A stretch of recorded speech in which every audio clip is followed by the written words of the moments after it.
Imagine this! Deep in the jungle, you discover it, the Cobra Terradrome with gun emplacements almost everywhere and special base for refueling vehicles. There it is! The Cobra Terradrome. Hey, Yesterland fans, I'm Neal, and on today's episode of The Toys That Made Sense, we're going to be going over some more G.I. Joe Classifieds. That's right. I have in hand a couple. Number 37, Classified Series Cobra Officer. That's right. I've got a couple in hand, and we're going to go ahead and get these out of the box. We're going to play with them a little bit. We're going to do some comparisons against Storm Shadow and Spirit, and I might throw a little bit of those Action Force guys in there and see what we got. So sit back, grab your favorite beverage and snack, and I'll see you guys on the other side.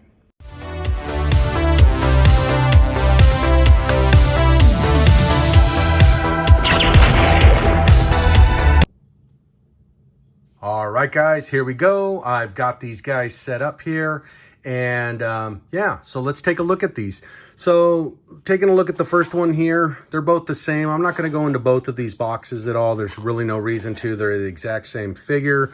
There's no variation or discrepancies that I can tell right off the bat looking at these guys. So I was very fortunate. My brother-in-law picked me up one of these a couple weeks ago, and I was in the store today and I found another one. So I thought, you know what better way to do is run a review. And then I thought, well, we'll put them together. We'll kind of do some posing and all that, and we'll check them out and do some comparisons. So let's get into it. Looking at the box, standard age, as always, 4+. Warning symbol up at the top.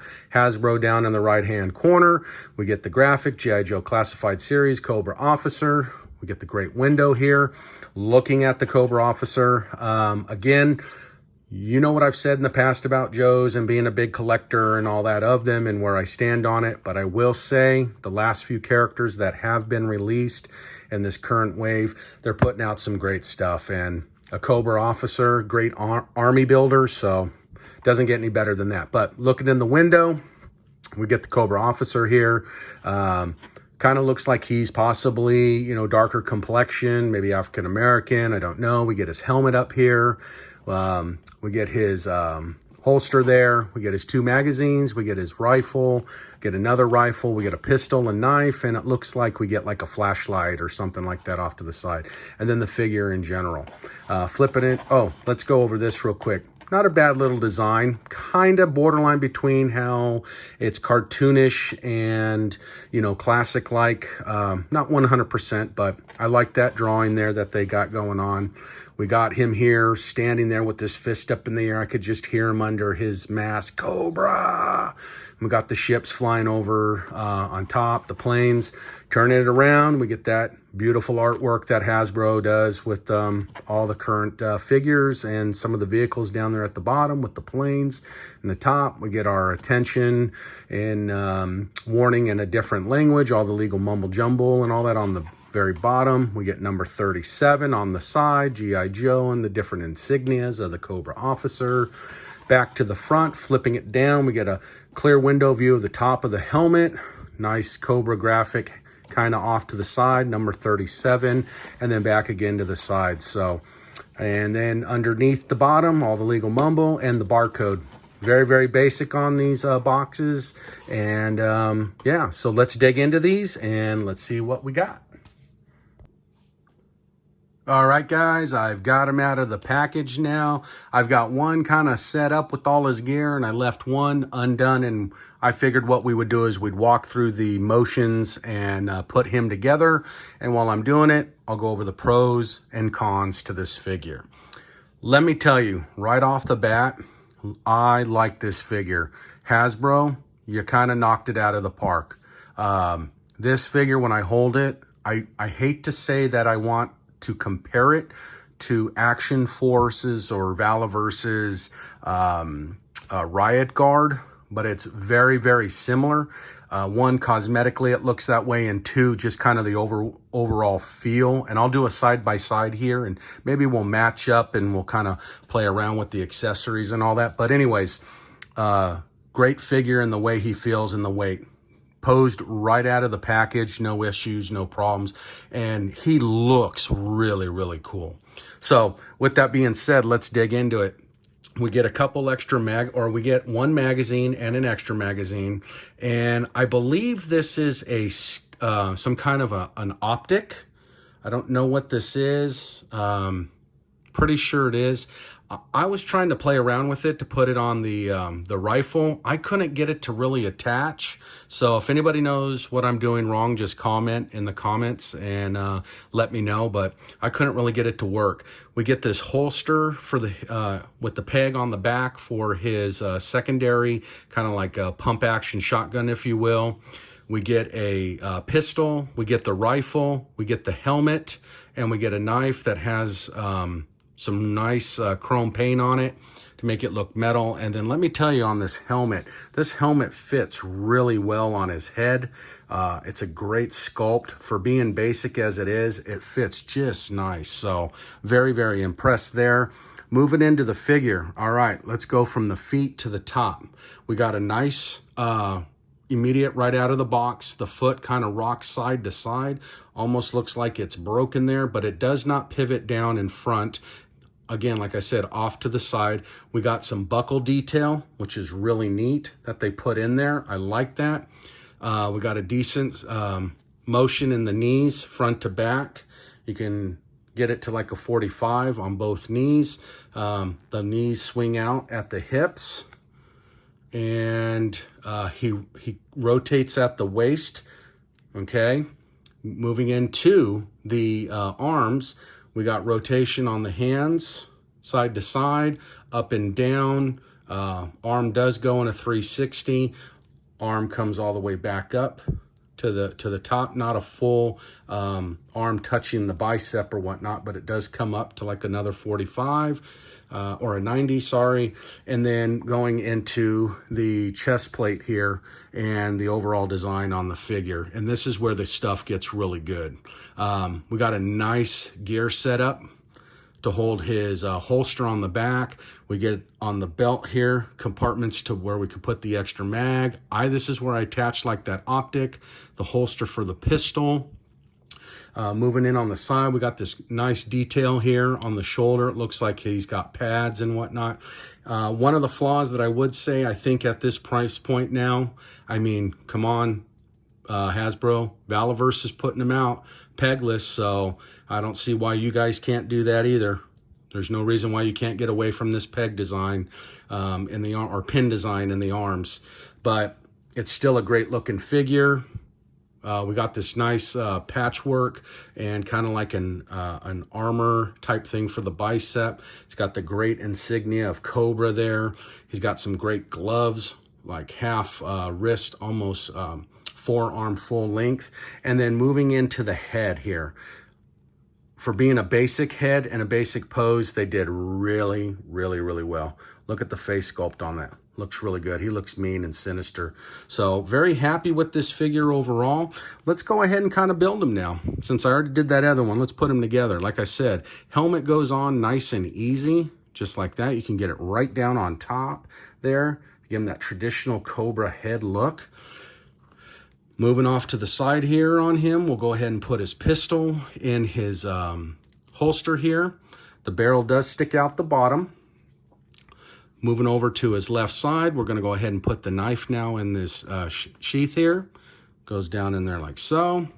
And then moving around to the back, this is where I kind of had a little bit of issue with trying to figure out which way the magazine goes. It's hard to tell, but it's actually, if you see right there, it's kind of grooved in which way the magazine needs to go. So it actually goes off to the left. I found that it works better. It slides right down in. And then, like I said, this is where I put that optic, and I don't know if that's where it goes, but I'm assuming that's where it goes because it's basically wide enough to where it fits in there, and I stick it right in there. And then flipping back around to the front, back to the back, we'll put the holster for the shotgun there in the back. It's got a nice peg that locks right in there. We'll drop the barrel and the gun down. You can pose that any way, off to the side. I like mine off to the side because I would think realistically if you were gonna reach back behind and grab that gun, that's how you would grab it. Moving into the rifle. We got great sculpt on that rifle. good detail. This is not a real flimsy gun. They used a nice hard plastic. Kind of has that resemblance of an AK-47. And then that magazine right here, the extra one, you just pop it right in there and it goes right in like so. Let me see here. Let me get it back in there. There we go. Boom. Done. And then you can pose him in any way you like. So I'm going to pose this one with the barrel down like that. And then we'll go ahead and put his pistol in his hand.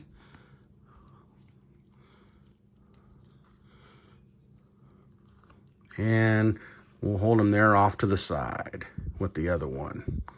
And he's coming at you. So, hey guys, overall, this is really, whoops, sorry, he fell over there. Really cool figure. They stand for the most part on their own. I didn't need a stand or anything like that, so I'm really digging it. So let's move into the comparisons. All right, here we go. We got Storm Shadow in here leading them on.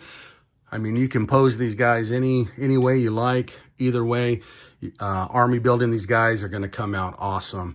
And then we can move him out of the side or off to the side, and then we'll go ahead and bring Spirit in here. And Spirit looks awesome too. Look at that. Look how he looks there. I get him to stand there on his own. He's a little high with his wings, unfortunately, but not the end of the world. Let's see. Get him coming in there like that. Pretty cool. Well, he's not going to stand. He's very top heavy. I think you all saw that in that review. I'm going to pull him off there just to the side, and then we'll put that bird down here. So, looking really cool. Getting these guys all together. And let's see what else we can bring in here. And here we got Sergeant Slaughter right next to one of the Cobra officers, comparing them side by side. They match up really well. They're right in that same height proximity. I mean, I took Sergeant Slaughter off his Action Force stand, but they're sitting spot on. So he can fit in with this line and vice versa. And then moving Sergeant Slaughter out of the way, this is where I kind of wanted to have some fun. We'll move him to the back. I wanted to bring in the Riot Trooper for comparisons. Now, doesn't that Riot Trooper almost look like a Cobra officer, just minus the insignia and all that on him, but pretty darn close and not all the weapons and all that. So let's kind of compare the two here. Both sculpted very well. I can tell you right now, the Riot Trooper feels a lot heavier than Hasbro's Cobra Officer. Built pretty good. I mean, I'm not going to say that one's better than the other. Well, I will say one's better than the other. I do believe the overall sculpt and the weight and the functionality of these figures, right? Comparisons to one another. Action Force is going to take it all day, but the sculpt on this one is really nice on this Cobra officer. I'm really pleased with it. They did Hasbro did a good job. So let's kind of play with the, I can't get him to stand there on his own. Oh, there we go. So there he is on his own. Now let's kind of swap some accessories here. Let's take one of the Riot Troopers backpack off here, and let's take off the bag of him, if you will. And let's see if that helmet fits on him or not. Yeah, it fits. And let's see if we can put that peg holder on him. Yeah, it fits in that peg just fine. And then pretty sure this belt, if it comes off, I don't know where it comes off. Now, the only thing what's the downfall on the Riot Trooper is we don't have another set of hands. I would have to bring in some extra hands for him to hold that hold the rifles, which I can do if we need to, but I don't have anything set up that's pretty close to it. So as of right now, that's about the best that I can get on him if I wanted to turn him into a Cobra officer. So let me see if I've got some extra hands, and we'll go from there. So that was one of the issues I know with the Valaverse line, with their hands. This is the downfall, I think, with the Action Force and Valaverse's action figures, where you got to apply more heat or water, warm water, if you will, or heat gun, hair dryer, something to loosen up their rests and their joints. And I started messing with it. I was like, oh man, I don't want to get into that right now. So I just don't want to take the chance of snapping one. I thought I broke one before. I didn't. But Bobby has corrected that and fixed that. And those are a lot easier now to undo. But from the first series run, you know, with everything, there's trial and error and everything. So it's not the end of the world. It's not a deal breaker, but yeah, I just don't want to mess with that right now. But I do know on the Cobra hands and stuff like that, they come off real easy, unlike Valaverse's do on the first series stuff. And then it goes right back in. So, hey guys, I hope you had fun today. I did, playing with all these toys and kind of doing some comparisons side by side. As always, remember to like and subscribe to my channel. Remember to follow me on all of my social media platforms, Facebook, Instagram, TikTok, and I'm on Patreon now. I have 3 different tiers that are available. And as I gain followers and patrons, more of that content will be released. And as always, folks, I'll see you in Yesterland.